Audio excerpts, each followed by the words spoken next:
Hello friends, नमस्कार। सभी का स्वागत है मेरे चैनल पर। तो फ्रेंड्स, सबसे पहले सभी को नववर्ष की ढेर सारी शुभकामनाएं। Happy new year all of you 2025। I hope this year may be so happyful. तो फ्रेंड्स, अपनी वीडियो हम लोग स्टार्ट करते हैं।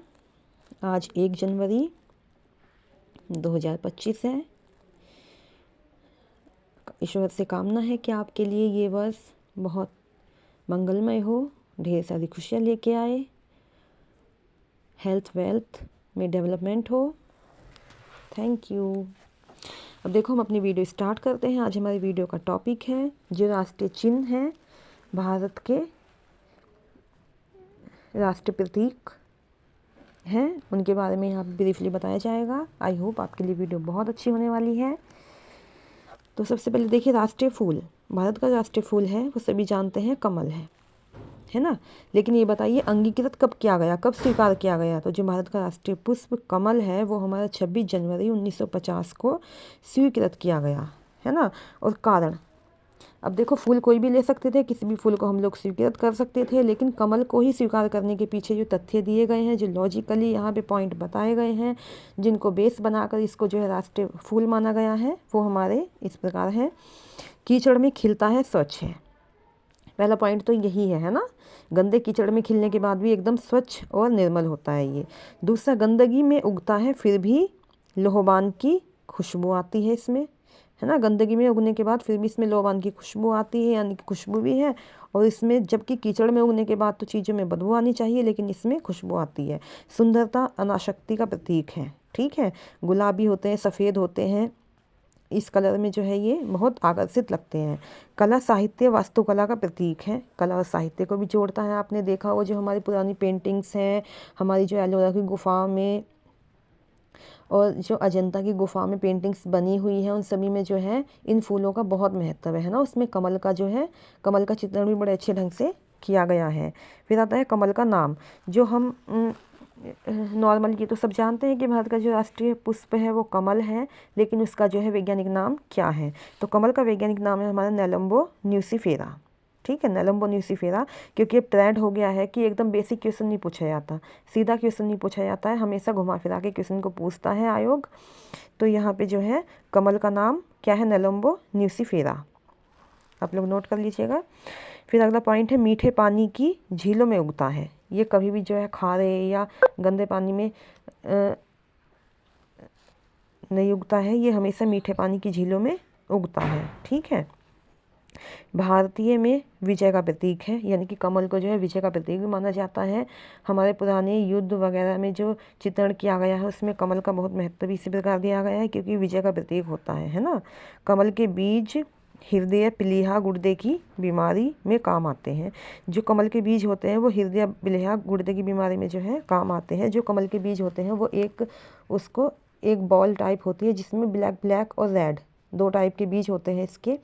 एक ब्लैक होते हैं और एक रेड वाले होते हैं। तो ये खाए जाते हैं, है ना, और ये बीमारी में बहुत काम आते हैं। अक्सर आपने देखा होगा तालाबों में बच्चे होते हैं, वो इनको तोड़ तोड़ के खा लेते हैं, लेकिन ये बहुत ही उपयोगी होते हैं और दवाइयों में बहुत काम आते हैं। फिर अगला हमारा देखो, हॉकी। हॉकी क्या है? हमारा राष्ट्रीय खेल है। भारत का राष्ट्रीय खेल कौन सा है? हॉकी। और हॉकी के जादूगर आप लोग जानते हैं कौन है? अगर आप लोगों को पता है तो आप लोग कमेंट करके बताइएगा। अब देखो, 1928 से लेकर 1956 तक लगातार 6 ओलंपिक पदक जीते।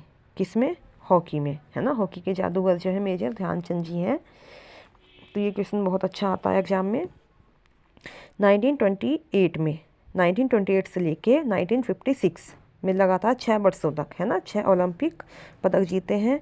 अब देखो, हॉकी का जादूगर। हॉकी का जादूगर किसको माना जाता है? हॉकी का जादूगर माना जाता है ध्यानचंद जी को, जिनके लिए जो है खेल दिवस भी मनाया जाता है इनके जन्मदिन के उपलक्ष्य में। अब देखो, हॉकी के जादूगर जो ध्यानचंद जी हैं, उन्होंने लगातार कितनी बार स्वर्ण पदक जीता? इसमें 3 बार, 1928 में, 1932 में और 1936 में। 1928, 1932, 1936 लगातार जो है 3 स्वर्ण पदक उन्होंने जीते हैं। किसके क्षेत्र में? हॉकी के क्षेत्र में। देखिए इसमें से कई क्वेश्चन हमारे निकल सकते हैं। भारत का राष्ट्रीय खेल कौन सा है? हॉकी, ठीक है। और हॉकी के जादूगर ध्यानचंद जी हैं। स्वर्ण पदक कितनी बार जीता उन्होंने? 3 बार जीता है। कौन कौन से सन में? ये सब बात भी आपको याद करने हैं। अब आगे आता है आम। आम क्या है? हमारा राष्ट्रीय जो फल है वो हमारा आम है। भारत का राष्ट्रीय फल कौन सा है? आम। तो आम का वैज्ञानिक नाम क्या है? क्या है? मैजिफेरा इंडिका। मैजिफेरा इंडिका जो है आम का वैज्ञानिक नाम है, जो अक्सर एग्जाम में पूछा जाता है। और ये जो है इसके लिए उगने के लिए उपयुक्त क्षेत्र कौन सा होता है? उष्णकटिबंधीय क्षेत्रों में, है ना। जहाँ पे उष्णकटिबंधीय क्षेत्र होते हैं, ना अधिक गर्मी होती है, ना अधिक वर्षा होती है, ना अधिक शीत होती है। तो नॉर्मल टेम्परेचर यहाँ पे होता है उष्णकटिबंधीय क्षेत्र में। उत्पादक व निर्यातक भारत। अब देखो भारत जो है, भारत में सर्वाधिक मात्रा में आम उगाया भी जाता है और निर्यात भी किया जाता है। क्योंकि कोई जगह ऐसी होती है जहाँ पे कोई भी फल उत्पाद हो रहा है लेकिन वहाँ पे पूर्ति होने के बाद वो बच नहीं पाता है, लेकिन यहाँ पे ऐसा नहीं है, ठीक है। आम जो है अधिक मात्रा में उत्पादित होता है और ये निर्यात भी किया जाता है भारत से। अल्फांसो किस्म आम का राजा है। अब देखो फलों का राजा कौन है? आम है, ठीक है। फलों का राजा आम है, लेकिन जो आम की किस्म होती है उन किस्म में जो है सबसे इम्पोर्टेंट कौन सा है? हमारा अल्फांसो। आम की किस्म में सबसे इम्पोर्टेंट हमारा कौन सा है? अल्फांसो है, ठीक है। तो जो अल्फांसो है वो हमारा क्या है? इसका जो है किस्म है आम का राजा है, ठीक है। अब हमारा देखो ये हमने कर लिया है आम का राजा। और आम के लिए जो है अकबर ने एक बहुत अच्छा बाग लगवाया था आम का, उसके बारे में भी कहानी है, आपको फिर कभी वीडियो में सुनाई जाएगी। चलो ये है राष्ट्रीय विरासत पशु। भारत का राष्ट्रीय विरासत पशु कौन सा है? हाथी। हाथी क्या है? भारत का राष्ट्रीय विरासत पशु है, ठीक है। अब देखो हाथी को विरासत पशु बनाने के पीछे क्या कारण है, यहाँ पे बताए गए हैं, ठीक है। तो पहला है हमारा हाथी शाकाहारी होता है। क्या होता है? हाथी शाकाहारी होता है। 60 व 70 वर्ष का जीवन काल इनका होता है। एक झुंड में 20 हाथी होते हैं। अब देखो हाथी के विषय में ये बात बहुत ही इम्पोर्टेंट है कि एक झुंड में 20 हाथी होते हैं, लेकिन उसमें सिर्फ एक ही नर हाथी होता है, बाकी सब मादा हाथी होते हैं। वो भी उनकी सेफ्टी के लिए होता है। और कोई भी नर हाथी 14 वर्ष की आयु से ऊपर झुंड में घूमना बंद कर देता है ना। यानी कि 14 वर्ष से कम आयु के हाथी हैं जो नर हैं अधिकतर, वो 14 वर्षों तक ही झुंड में घूमते हैं, क्योंकि तब तक वो अपनी सेफ्टी नहीं कर पाते। लेकिन 14 वर्ष होने के बाद वो इतने मैच्योर हो जाते हैं कि वो झुंड को छोड़ के अपना जीवन यापन स्वयं ही करने लगते हैं, ठीक है। तो राष्ट्रीय विरासत पशु हमारा कौन सा है? हाथी। अब देखो भारत की राष्ट्रीय नदी कौन सी है? भारत की राष्ट्रीय नदी गंगा 4 नवंबर 2008 में मनमोहन जी द्वारा राष्ट्रीय नदी घोषित की गई थी, ठीक है। 4 नवंबर 2008 में घोषित की गई है, और जब हमारे पीएम मनमोहन सिंह जी थे राष्ट्रीय नदी घोषित की गई है, ठीक है। और मनमोहन सिंह जी जो अब हमारे बीच नहीं रहे, हाल ही में उनका निधन हो गया है, जो बहुत अच्छे और एक काबिल प्रधानमंत्री रह चुके हैं, जो अब हमारे बीच नहीं रहे, ठीक है। अब देखो कैलेंडर हमारा जो है भारत का राष्ट्रीय कैलेंडर कौन सा माना गया है? शक संवत जो है भारत का राष्ट्रीय कैलेंडर माना गया है, जिसको शक कैलेंडर भी कहते हैं।